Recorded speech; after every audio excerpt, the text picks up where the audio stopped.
દર્શક મિત્રો, સ્વાદ અને સ્વાસ્થ્યનો જ્યાં અદ્ભુત સંગમ મળે ત્યારે દરેક કોળીઓ યાદગાર બની જાય છે. આપ સર્વેનું હાર્દિક સ્વાગત છે મંતવ્ય ન્યૂઝની એક વિશેષ રજૂઆત વાનગી શોમાં. Title sponsored by LG Bandhani Hing, essence of authentic taste since 1894, co presented by Varmora Homeware and Mother's Recipe, પ્રેમનો સ્વાદ. દર્શક મિત્રો, આજે જે પહેલી વાનગી આપના સુધી અમારા મહેમાન પહોંચાડી રહ્યા છે તેનું નામ છે મગની દાળની કોકી. એટલે એક આ એવી વાનગી જે એકદમ પૌષ્ટિક છે, પોષણક્ષમ છે અને આ વાનગી નાનાથી લઈને મોટા એટલે દરેક ઉંમરના લોકોને મનપસંદ આવે ને તેવી વાનગી છે. તો આવી મસ્ત મજાની વાનગીની સફરને આજે આપણે માણવા જઈ રહ્યા છે. તો ચાલો વધુ વાર ન લગાડતા આપણા મહેમાનને પણ મળીએ અને કરીએ છે આજના શોની શરૂઆત. દર્શક મિત્રો, આજે વાનગીના રસોડે આપણી સાથે સુહાનાબેન જોડાઈ ગયા છે. સુહાનાબેન, આપનું ખૂબ ખૂબ સ્વાગત છે વાનગીના રસોડે. Thank you. કેમ છો? એકદમ મજામાં. તમે કેમ છો? બસ મજામાં. અને આજે તમે પહેલી વાર અમારા વાનગીના રસોડે આવ્યા છો અને સિંધી લોકોની ફેવરેટ ડિશ લઈને આવ્યા છો. કેવું લાગી રહ્યું છે? બહુ સારું લાગી રહ્યું છે. દાલ પકવાન તો બધાએ ખાધેલું હશે, તો આજે હું નયા હું બધું લઈને આવી છું. દાલ મૂંગ કોકી, સિંધી દાલ મૂંગ કોકી. નાઇસ. એટલે એવું કહી શકાય કે સવારે આપણે બાળકોને ટિફિનમાં પણ આપી શકીએ અને જેને સાંજે ચા પીવાની આદત હોય, હા, સાંજે કોકી ચાય સાથે લઈએ છીએ અમે. બિલકુલ. હા, એ બહુ સારી લાગે છે. ચાય કોકી, અને વરસાદની મોસમ આવે છે એટલે કોકી અને ચાય લઈએ છીએ. એમાં સિંધીની કોકી તો હોય જ છે ફેમસ, બહુ જ ફેમસ હોય છે. તો બધાની મનપસંદ એવી આપણી કોકીની શરૂઆત કરીએ. હા, સૌથી પહેલા આપણે વાનગીના સફરના આજે માણવાના છીએ, પણ તમારું ઇન્ટ્રોડક્શન પણ આપણા વ્યુઅર્સને આપી દો. હું સુહાના રંગવાની છું. હું વડોદરાથી છું. હું એક હાઉસવાઈફ છું. યસ, સંસ્કારી નગરીથી મહેમાન આજે આવ્યા છે. તો ચાલો આપણે કરીએ શરૂઆત. સૌપ્રથમ ઇન્ગ્રેડિયન્ટ્સ જોઈ લઈએ. સૌપ્રથમ છે, મેં આ મગ બોઇલ કરી દીધા છે નમક નાખીને, અને આ દાળ પણ મગની દાળ બોઇલ કરી દીધી છે નમક નાખીને. અને આ કસ્તુરી મેથી છે એ કોકીમાં જશે. આ ઇમલીની ચટણી છે અને આ ઓનિયન છે. ઓકે, કરીએ શરૂઆત. હા, આ મેં ઘઉંનો લોટ લીધો છે, એમાં હું નમક નાખી દઉં છું. અને આ લાલ મરચું જશે. આપણે કેટલું પ્રમાણ લેવાનું છે? આપણે આપણા માપસરનું જ લેવાનું, કારણ કે આપણે નમક જેટલું આપણે ખાતા હોઈએ એટલે સ્વાદ પ્રમાણે કરી લેવાનું. આમાં ઓઇલ નાખવાનું છે. ઓઇલ સારી રીતે જશે, જે રીતે એનું મોઈન થાય, તો એ કડક કોકી થાય ને, એ થોડી કડક હોય ને તો ખાવામાં બહુ સરસ મજા આવે. એટલે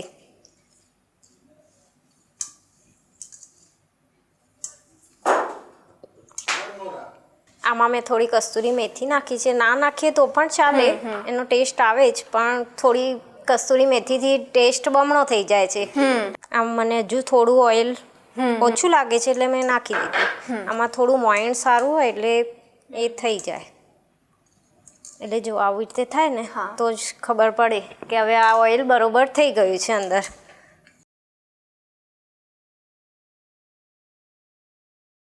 હવે આપણે પાણીથી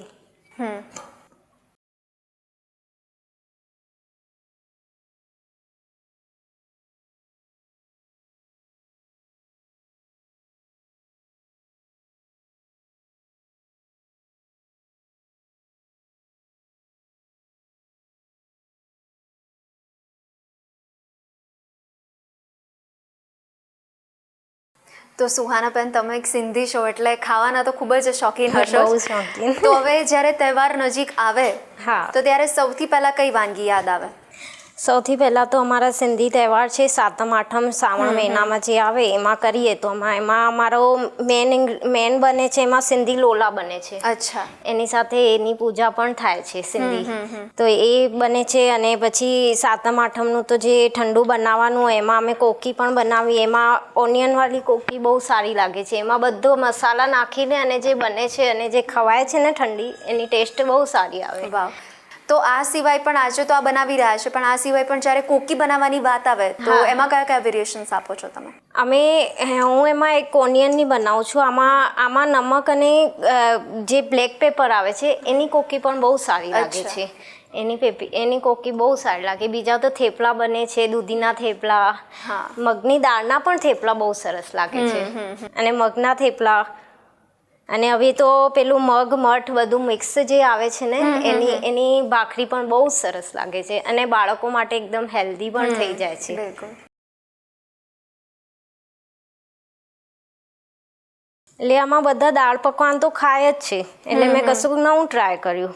બિલકુલ. અને બાળકો માટે પણ ક્યારેક પેલું પકવાન ફ્રાય થઈ જાય છે ડીપ ફ્રાય અને આ એકદમ હેલ્ધી વર્ઝન અને આ બાળકોને નાસ્તામાં આપી દઈએ એટલે એમનું પેટ પણ સારી રીતે ભરાઈ જાય. યસ.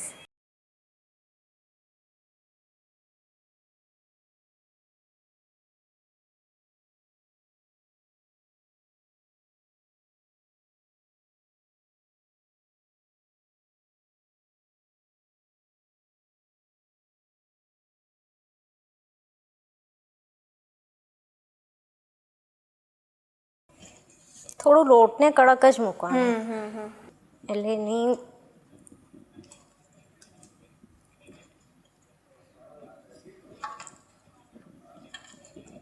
હવે લોટ આપણો બંધાઈ ગયો છે સારી રીતે.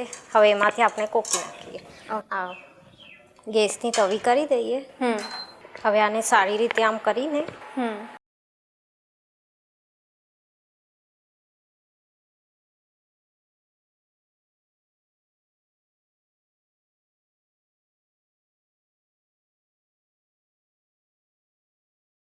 આને આધી કાચી પાકી કરીને પછી જ કરવાની છે. એટલે પહેલાં આપણે નાખી દઈએ થોડી કાચી થઈ જાય એટલે પછી એની લઈ ઓકે.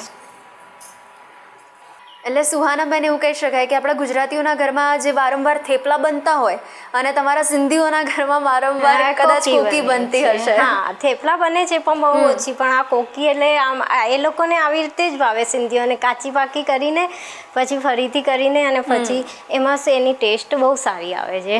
એટલે એ લોકોને એવી રીતે જ ભાવે અને ચાય સાથે લઈ લે એ લોકો, દૂધ સાથે પેલી બ્લેક પેપર વાળી કોકી એ લોકો દૂધ સાથે પણ લઈ લે છે. બિલકુલ. એ લોકોનો નાસ્તો સવારનો થઈ જાય સારી રીતે. અને ઘણા બધાની એવી આદત પણ હોય કે સવારે તો ગરમા ગરમ જ નાસ્તો જોઈએ. અને સવારનો નાસ્તો જોઈએ એટલે ઘરનું હોય એટલે એ બહુ હેલ્ધી રહે. બિલકુલ. અને બાળકોને પણ આપી દઈએ પાપડ સાથે યા તો અચાર સાથે, મુરબ્બા સાથે. હવે તો આમની સિઝન એટલે એમાં મુરબ્બા અથાણું એની જોડે બહુ સારી લાગે. યસ.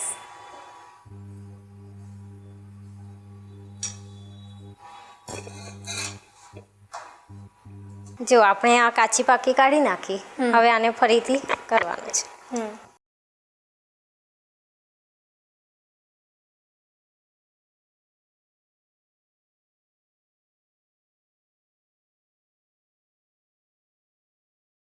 થોડી મોટી મૂકવાની છે અને આપણે આવી રીતે કરી દઈશું એટલે અંદરથી પણ અંદરથી સારી રીતે થઈ જાય.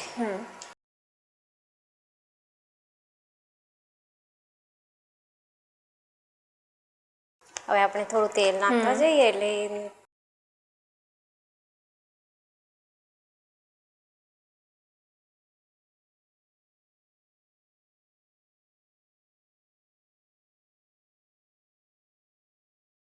જો આવી રીતે કડક થઈ જાય ને એટલે એની ટેસ્ટ બહુ સારી આવે.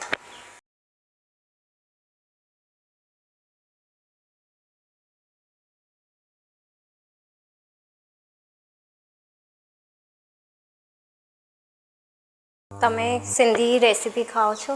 યસ. શું ખાધું? અને મેં કોકી જ ટેસ્ટ કરી છે અને જ્યારે મેં એકવાર પહેલી વાર કોકી ટ્રાય કરી અને એવું થયું કે ચોક્કસથી નાસ્તામાં અચૂકથી ટ્રાય કરી શકાય. તમે કઈ કોકી ખાધી હતી? મેં ટ્રાય કરી હતી આજ. એવી જ ખાધી હતી એવું. કારણ કે આમાં ડુંગળીની જે કોકી બને છે ને એની ટેસ્ટ બહુ સારી લાગે છે. અચ્છા, તો હવે નેક્સ્ટ ટાઈમ આપણે ડુંગળીની પણ ચોક્કસથી દર્શક મિત્રો સુધી પણ પહોંચાડીશું. એની ટેસ્ટ બહુ સારી આવે અને એ અથાણા સાથે ખાઓ, મુરબ્બા સાથે ખાઓ, ચા સાથે પણ સૌથી વધારે પણ અને રાયતા સાથે પણ બહુ સારી લાગે.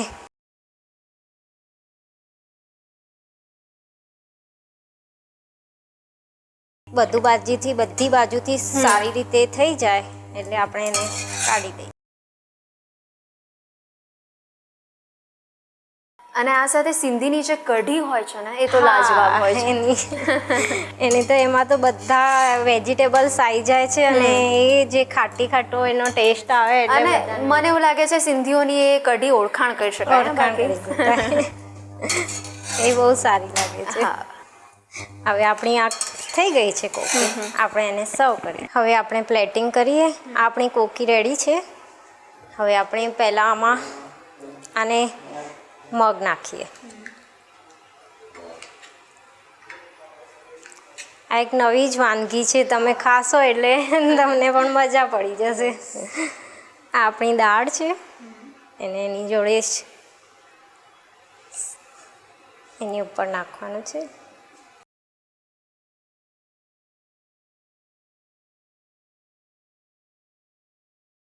આપણી આમળીની ચટણી છે.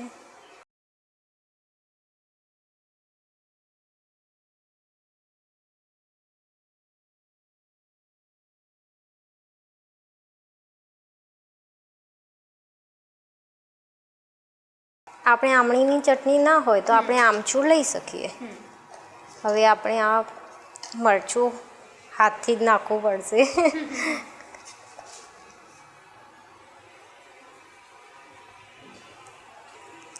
અને આપણે ઉપરથી ડુંગળી કરી દઈએ.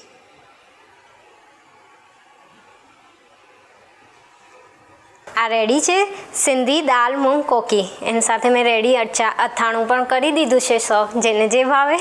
બિલકુલ. તો સુહાનાબેન, આ સિંધી સ્પેશિયલ વાનગી અમારા વ્યુઅર્સ સુધી પહોંચાડવા માટે આપનો ખૂબ ખૂબ આભાર. ધન્યવાદ. દર્શક મિત્રો, આ વાનગી આપણા સુધી પહોંચી છે તો અચૂકથી તમે પણ ટ્રાય કરજો. સિંધી હશો તો એકવાર તો તમે ટ્રાય કરી હશે, પણ ગુજરાતીઓ થેપલાની જગ્યાએ આ સિંધીઓની ઓળખાણ એવી કોકીને અચૂકથી ટ્રાય કરજો અને પછી ટ્રાય કરો એટલે મને ને સુહાનાબેન બંનેને જણાવજો કે કેવો બન્યો આ મસ્ત મજાનો નાસ્તો. અને હવે બીજી વાનગી પણ એકદમ ઇન્ટરેસ્ટિંગ લઈને આવ્યા છે અમારા મહેમાન. એનું નામ શું છે એના માટે થોડીક રાહ જોઈએ. મળીએ એક નાનકડા બ્રેક બાદ.